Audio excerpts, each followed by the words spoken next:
Hi guys, welcome back to the shop. Today I'm going to start a project that's probably going to take quite a while.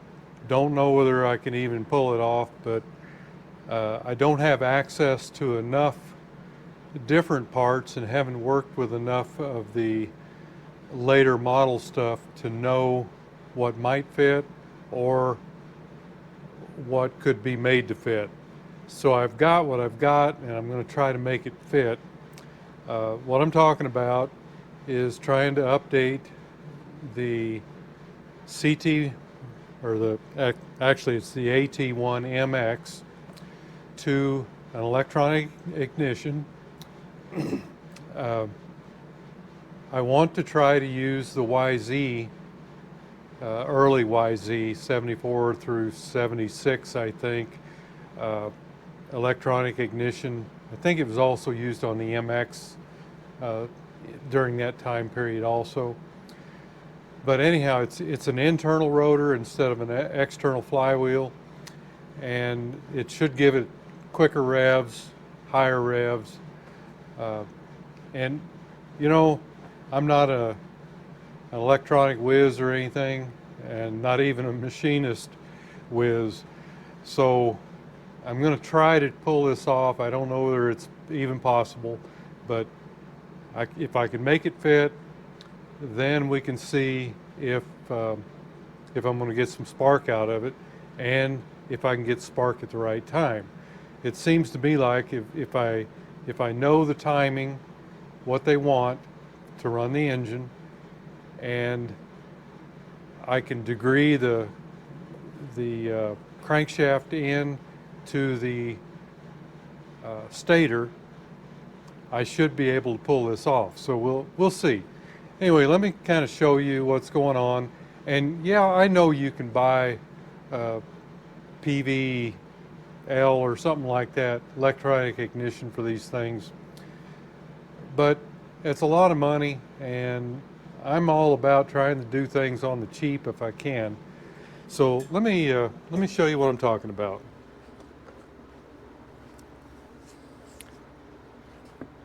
Okay, here is the stator, and I'm using this because I have it available.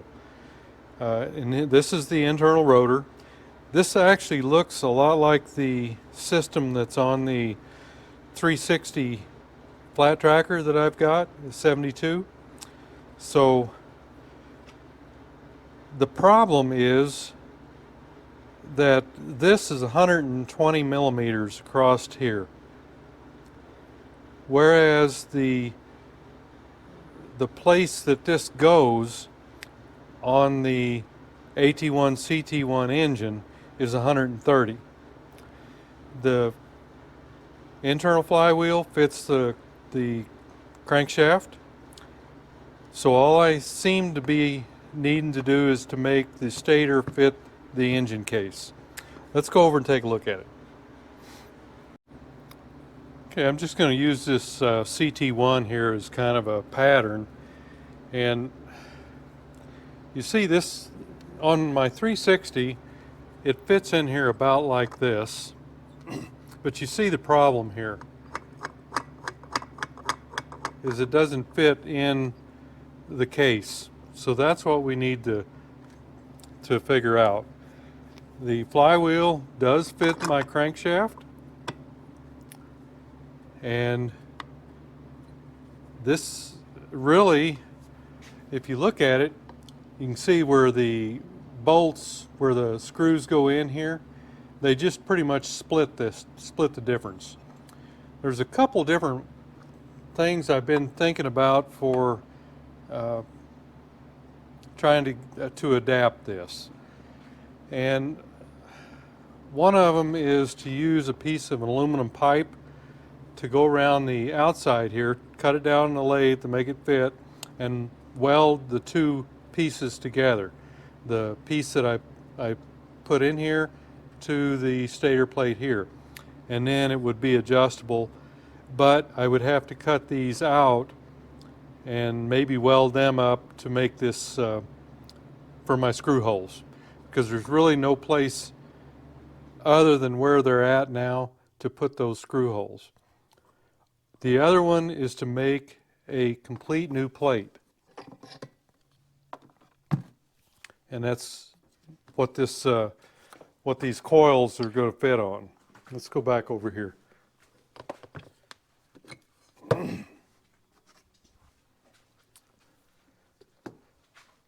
My original thought was to take this piece of, let's see, what is this?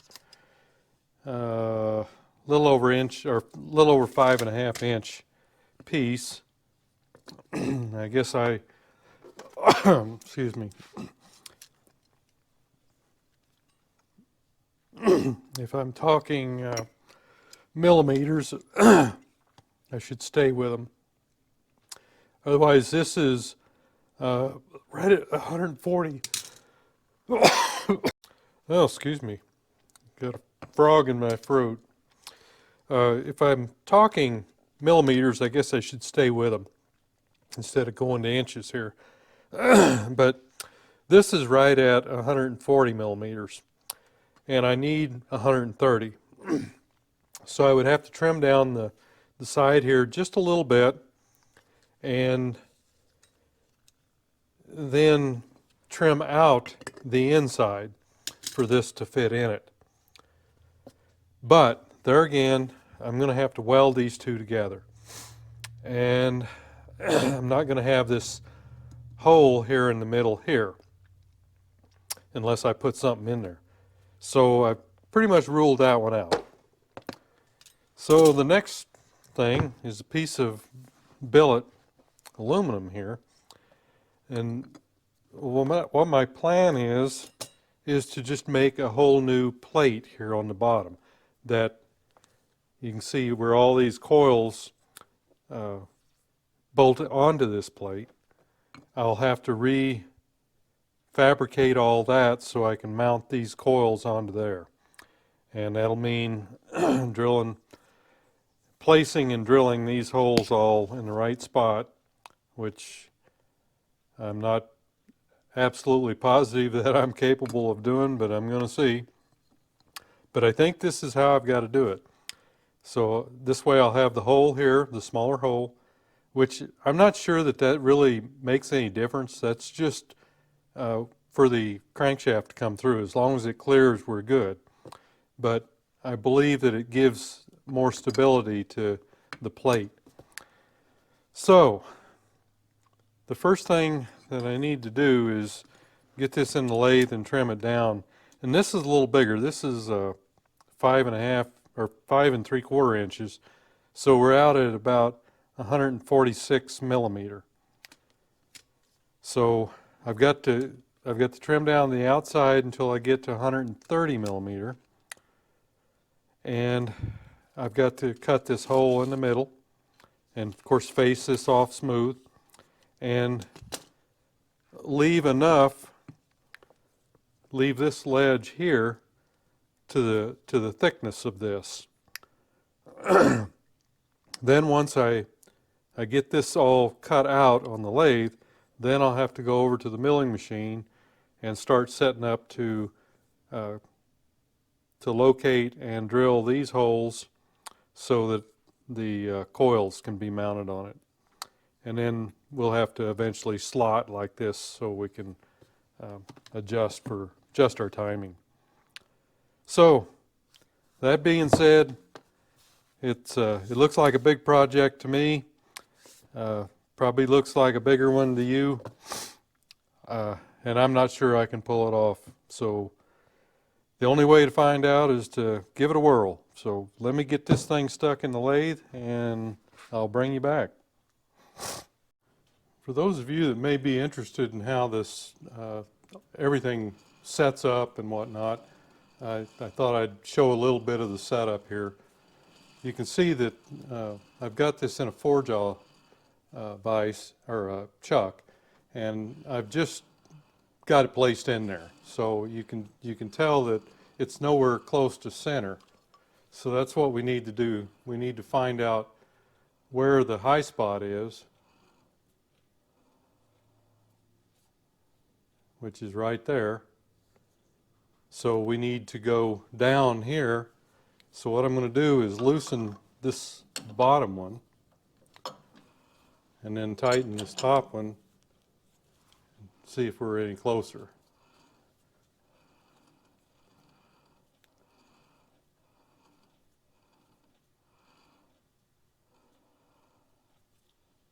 Okay, so now it's this one.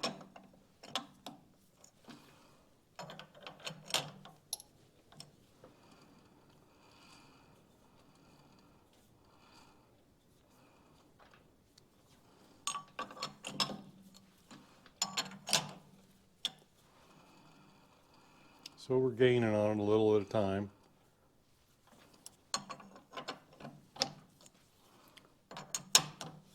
There's people that can do this. They could have already had it done. Real machinists.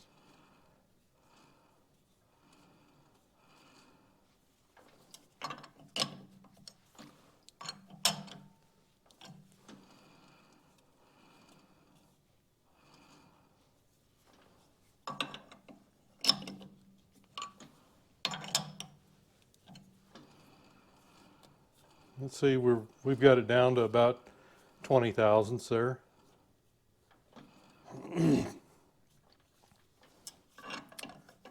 So we're gaining on it. Now we're down to about 14 maybe.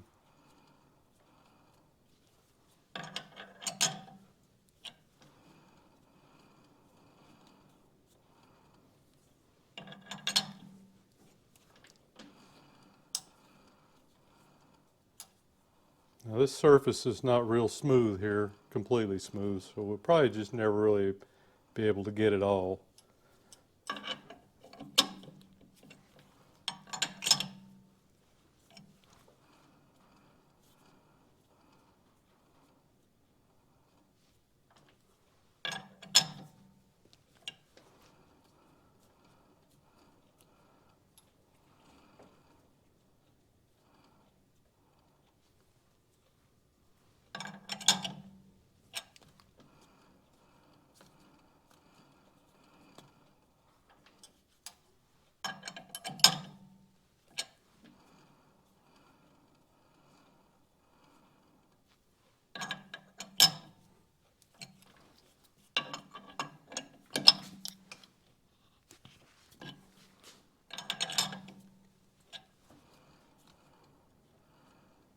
Yeah, it's not too bad.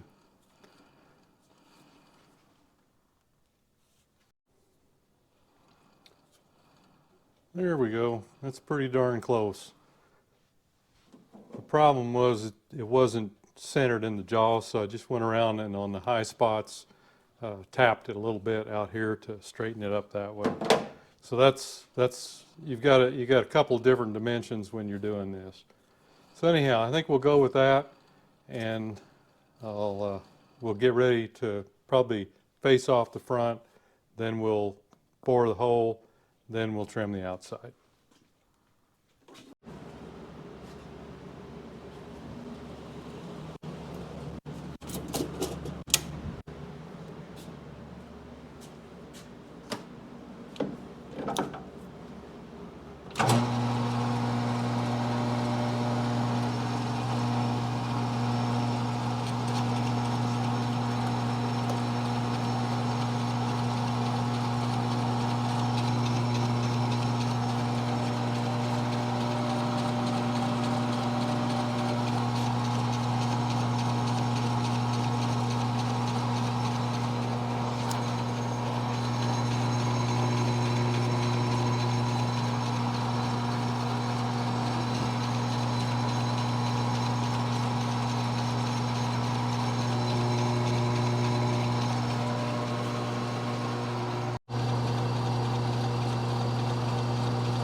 Well, I think we're there. We've got our right dimension here and in the middle, and I've got enough for the thickness I need, plus a little bit, because I'll be able to mill the top of what I don't need off.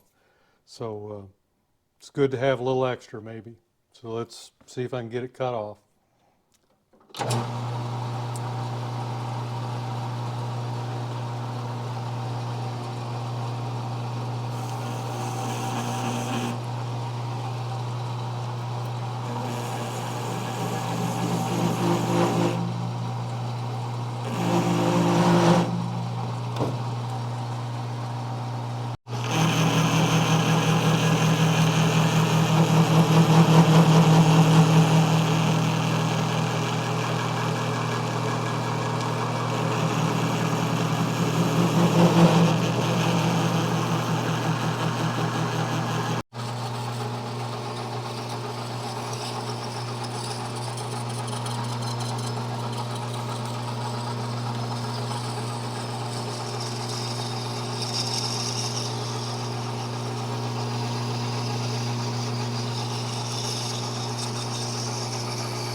Here's our piece.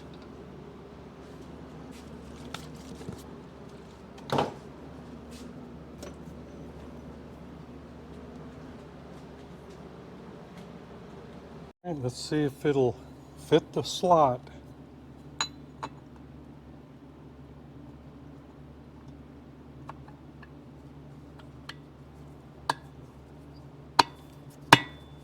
It's good and tight.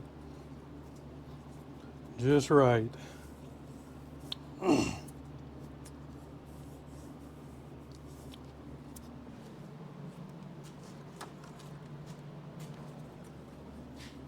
that's where all this will fit after it's all said and done.